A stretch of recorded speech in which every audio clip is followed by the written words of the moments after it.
Pagi semua, hari ini emas kemana? Ya, mari kita cari tahu ya harga emas di mana ya.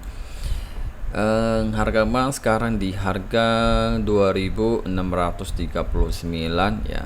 Jadi bisa dilihat semalam emas sempat dia turun dan low-nya sekitar 40, habis itu naik lagi ke 60.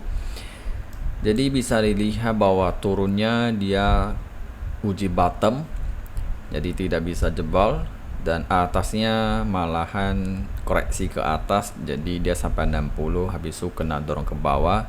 Jadi bisa dilihat bahwa semalam itu bahwa emas itu ke 60 hanya cari yang namanya low yo high. Setelah udah cari, sekarang dia turun lagi dan mendekati bottom ya.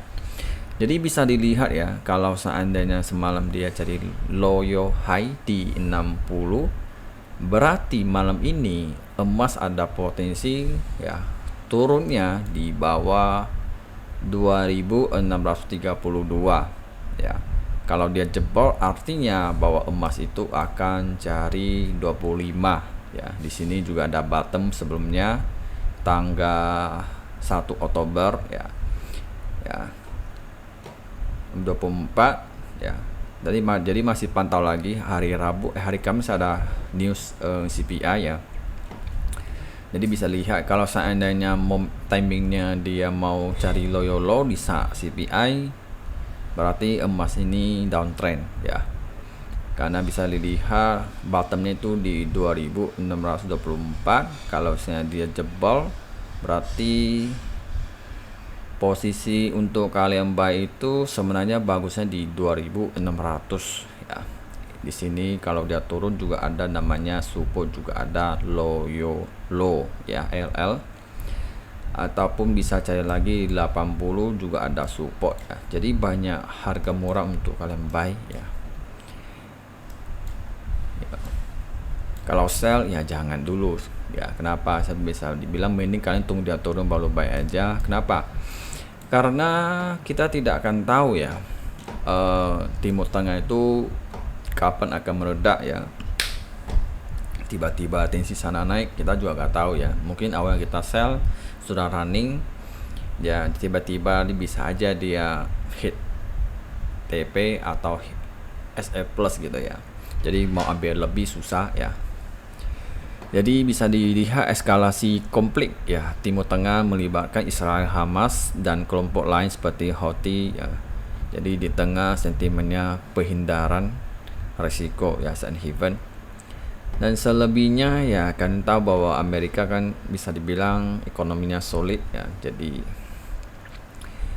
antara siapa lebih memilih ya, kalau untuk jangka panjang ya sekarang lebih memilih ya NNP dan Fed masih ada. Suku bunganya untuk masa yang akan datang ya kemungkinan turunnya 25 BS ya, turunnya rendah tapi tidak bisa mendorong emas naik ya. Jadi inilah ya perubahan market ini tidak akan patokan ya. Dulu hanya harap bisa turun suku bunga sudah bisa mendorong ke atas ya. Sekarang beda lagi. Kalau dia turun belum tentu bisa mendorong emas naik ya. Karena apa? Sekarang lagi dramanya antara 25 atau 50. Kalau seandainya Fed turun 50 BPS, emas potensi akan naik tinggi. Kalau 25 akan ragu-ragu lagi bisa naik ya. Sama seperti tahun kemarin 2021 ya. Kemarin sempat begini ya. Sempat inflasi tinggi ya, dan juga bahas naik suku bunga. Kalau saatnya Fed naik suku bunga 25 PS, nggak ada jaminan emas bisa turun juga. Kalau naik 50, emas ada posisi turun juga. Sama, jadi nggak ada patokan. Semua ada faktor lain di situ ya. Jadi analisa fundamental itu pun nggak ada patokan, jadi banyak alasan juga. Jadi kalian harus mengikuti dramanya di situ ya. Ya. Karena ada pengaruh ya, kan datanya banyak, jadi nggak bisa. Jadi gini, kalian bisa baca kok, bisa mempelajari dari Fed ya. Mereka pun banyak data-data untuk dikombinasi jangka satu ya. Jadi mereka bukan cuma harap NMPI, tapi banyak data yang mereka lihat, mungkin dari perumahan, dari konsumennya, tadi industrinya juga. Jadi pasti ada plus dan minus, jadi mereka akan ambil cara keseimbangan ya. Kecuali ekonominya ada terjadi apa-apa, penganggurannya udah meningkat, itu yang mereka takuti. Oke, jadi untuk malam ini newsnya ada gak ya? Kita cek dulu. Untuk malam ini nggak gitu ada dampak ya, cuma kecil-kecil aja. Ada beberapa anggota EOMC yang ya pidato aja ya. Jadi bisa dilihat Selasa, Rabu gak gitu ya. Paling hari Rabu ya, hari Rabu ke hari Kamis itu kan jam 1 pagi ada EOMC ya. Kemungkinan besar jam 1 ini nggak gitu ngaruh ya, kalau seandainya bahasnya agak gitu menakut atau biasa-biasa aja atau masih lagu lama ya, jadi gak ada dampak. Jadi semua akan tuju ke jam 7.30 ada lirik data impresi ya. Jadi ini bisa dilihat ya, kalau seandainya impresi kali ini dia tetap bertahan, jadi emas naik atau agak susah sih sebenarnya ya. Terus saya kombinasi dengan minyak ya, minyak sekarang kan 76 nih ya. Apakah minyak ini akan didorong naik lagi, nanti ketemuan selanjutnya inflasi akan naik lagi. Jadi saya lihat inflasi akan tetap bertahan di atas 2% ya. Kalau mau ke 2% kayaknya agak lama ya. Terus saya kalau analisa secara teknikal bahwa emas ini ya memang luar biasa ya, naik terus ya. Jadi tahun 2025 perlu hati-hati ya. Jadi emas ini kemungkinan bisa harga murah lagi. Mungkin kalian ada emas yang fisik ya atau apa boleh jual ya. Mau tahu tahun 2025 itu bisa harga murah lagi ya. Mau tahu bisa ke 1000 ya. 1000 pula ke 1 juta lebih.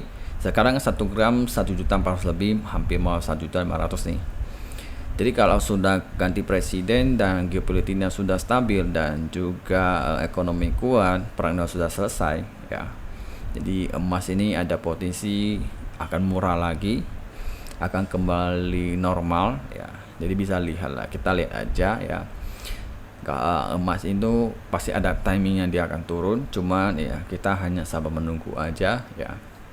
Kunci trading adalah sabar. Kalau sabar, ada saatnya kalian bisa serok bawah untuk TP ke atas lagi.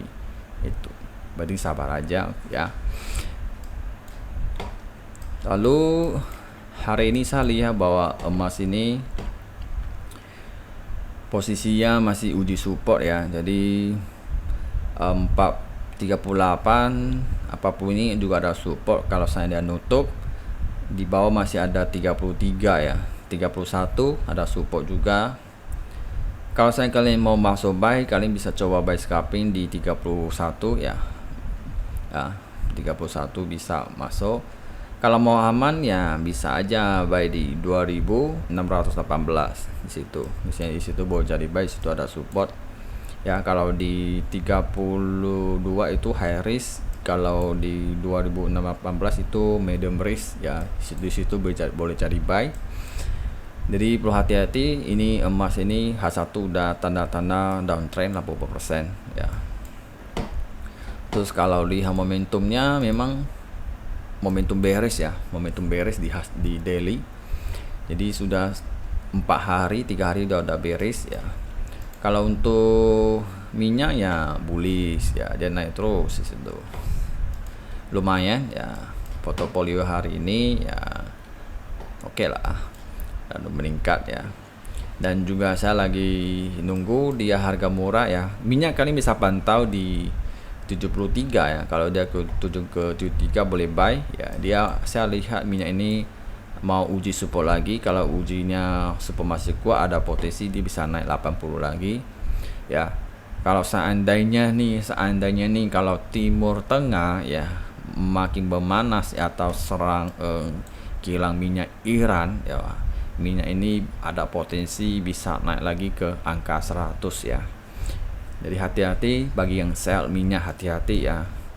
Karena untuk sentimennya minyak ini kan lebih ke bullish ya, karena semua akan tuju ke sana ya. Jadi kalau sayanya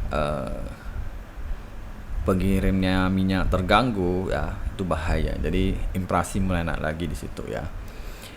Ya, saya harap sih semoganya sih jangan terjadi. Jadi tetap santai-santai aja ya. Soalnya kalau trading ada campur dengan geopolitik atau sentimen perang itu sebenarnya susah trading.